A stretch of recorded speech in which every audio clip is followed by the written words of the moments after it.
दोस्तों, नवरात्रि का त्योहार आ चुका है। जगह जगह देवी दुर्गा जी की पूजा की जा रही है। उपवास यानी व्रत रखे जा रहे हैं और कहीं पर गणगौर की पूजा की जा रही है। तो आइए इन पूजाओं से और देवी दुर्गा जी की भक्ति से जुड़ा फैक्ट जानने की कोशिश करते हैं।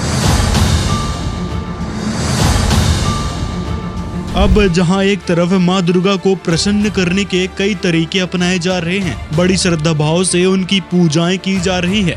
इन पूजाओं से जुड़ी कई तरह की कहानियां सुनने को मिल रही है कि देवी दुर्गा जी अपने अलग अलग रूपों में सबकी मदद करती हैं, भक्तों की आयु बढ़ा देती हैं, घर को सुख समृद्धि से बहाल कर देती हैं। वहीं दूसरी तरफ ऐसी घटनाएं भी देखने को मिल रही हैं जिससे देवी दुर्गा की भक्ति पर कई तरह के सवाल खड़े हो रहे हैं। दुर्गा पूजा मेले में भगदड़ मच गई है। 2 महिला और एक बच्चे की जान चली गई। दुर्गा पूजा पंडाल में आग लगने की वजह से करीब 64 लोग झुलस गए, जबकि 3 लोगों की जान चली गई। ये गाड़ी अमृतसर से कटरा की तरफ माता वैष्णो देवी की तरफ जा रही थी और जज्जर कोटली पुल से ये नीचे रोल डाउन हुई है। खबर सतना मध्य प्रदेश की है, जहां माता दुर्गा के दर्शन करने जा रहे 6 लोगों के साथ हादसा हो गया। 4 लोग वहीं मारे गए, 2 लोग गंभीर रूप से घायल थे। उन्होंने कहा कि हे माँ, मैं तो आपके दर्शन के लिए ही आ रहा था, फिर भी तूने ले ली 4 लोगों की बलि। साथ ही नवरात्रि के समय सड़क दुर्घटनाओं में 21% की वृद्धि हो जाती है। सड़क हादसे में पिता पुत्र की मौके पर ही मौत। नवरात्रि के पहले दिन मंदिर जाने के लिए निकले थे। अब गणगौर के त्योहार की ही बात कर लो, जिसमें न जाने कितने तरीके के आडंबरों को बढ़ावा दिया जा रहा है, जो कि शास्त्रों में वर्णित ही नहीं है। पहले गणगौर का मतलब समझिए। गण यानी शिव और गौर यानी गौरी या पार्वती जी। इस गणगौर के त्योहार में महिलाएं अपनी पति की आयु की वृद्धि की कामना करती हैं। साथ ही अविवाहित महिलाएं अच्छा वर यानी पति मिले, इसके लिए व्रत और गणगौर की पूजा में देवी पार्वती की पूजा कुछ इस प्रकार करती हैं। फिर भी कई सारी वारदात महिलाओं के साथ होती रहती है। कहीं कोई महिला विधवा हो गई, कहीं पर रेप कर दिया जाता है, कहीं पर एक्सीडेंट में पूरा परिवार चल बसा और कई सारे हादसे देखने को मिल ही जाते हैं।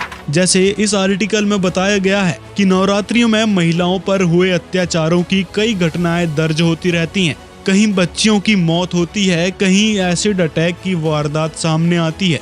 इसी कारण से सबसे बड़ा प्रश्न खड़ा होता है कि क्या इसीलिए व्रत, उपवास और देवी दुर्गा जी की पूजा की जाती है? सवाल बहुत बड़ा है, लेकिन समाधान भी देवी दुर्गा जी ने स्वयं ही बताया है।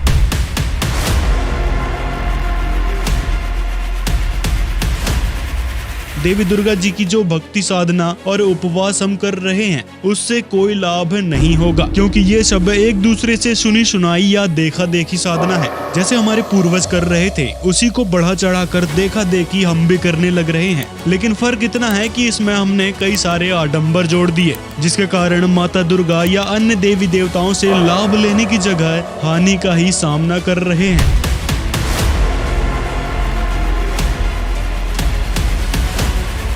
केवल 9 दिन तक व्यसन न करने से दुर्गा देवी या अन्य सभी देवी देवता प्रसन्न नहीं होते। 9 दिन तक तो आप दुर्गा दुर्गा करते हो, 10वें दिन मुर्गा व बकरे की बलि दे देते हो। जरा सोचो, जिसको आप दुर्गा माता कहते हो, उसी के द्वारा सबको शरीर मिलता है, जिसका प्रमाण गीता अध्याय 14 श्लोक 3 में गीता ज्ञानदाता प्रभु कह रहा है कि सबको शरीर देने वाली मूल रूप प्रकृति यानी दुर्गा संपूर्ण प्राणियों की गर्भ धारण करने वाली माता है। यानी सब प्राणियों को शरीर देने वाली श्री दुर्गा जी ही हैं, जिनके सामने आप बकरे व अन्य पशुओं की बलि देते हो। क्या इन सब क्रियाओं से दुर्गा जी आप से प्रसन्न होंगी? प्रथम तो आपकी भक्ति शास्त्र विरुद्ध है। दूसरा, आप दुर्गा जी के सामने बकरी की बलि देकर घोर पाप के भागी बन रहे हो। फिर दुर्गा जी कैसे प्रसन्न होंगी? उल्टा इस बात के लिए आपको दंड मिलेगा।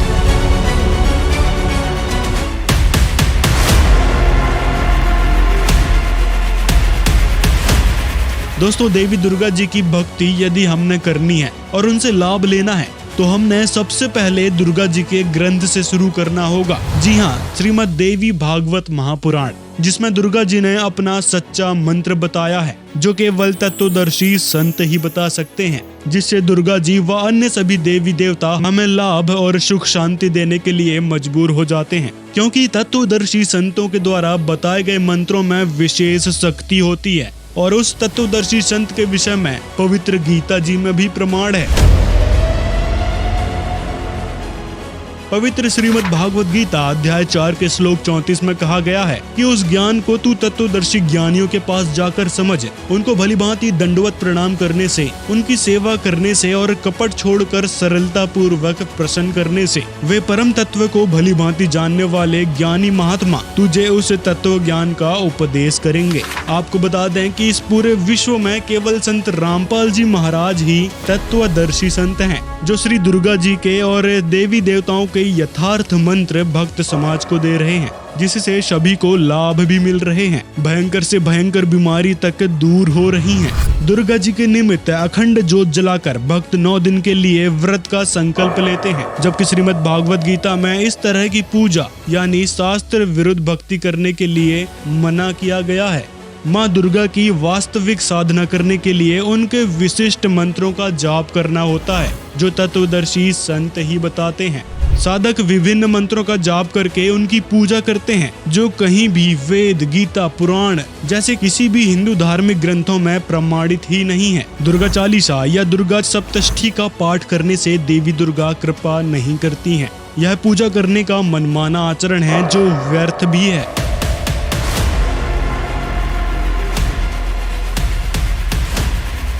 संत रामपाल जी के अनुयायी आजीवन व्यसनों से दूर रहते हैं। वह प्रतिदिन शरीर में बने कमलों में विराजमान 5 प्रधान श्री ब्रह्मा, विष्णु, महेश, गणेश जी व दुर्गा जी के मंत्रों का जाप करते हैं। साथ में पूर्ण परमात्मा की भक्ति, मंत्रों के जाप व 3 समय की स्तुतियों के साथ करते हैं, जिसमें दोपहर की असुर निकंदन रमैणी में सर्व देवी देवताओं की स्तुति हो जाती है। यह शास्त्र अनुकूल साधना है, जिसमें किसी भी प्रकार का पाप नहीं लगता, जिसका प्रमाण पवित्र वेदों में भी मिलता है। इसलिए आप सभी से निवेदन है, देवी दुर्गा जी से सर्व लाभ लेने की विधि केवल संत रामपाल जी महाराज के पास है। उनसे नाम दीक्षा लें और देवी दुर्गा जी व अन्य सभी देवी देवताओं से लाभ प्राप्त करें।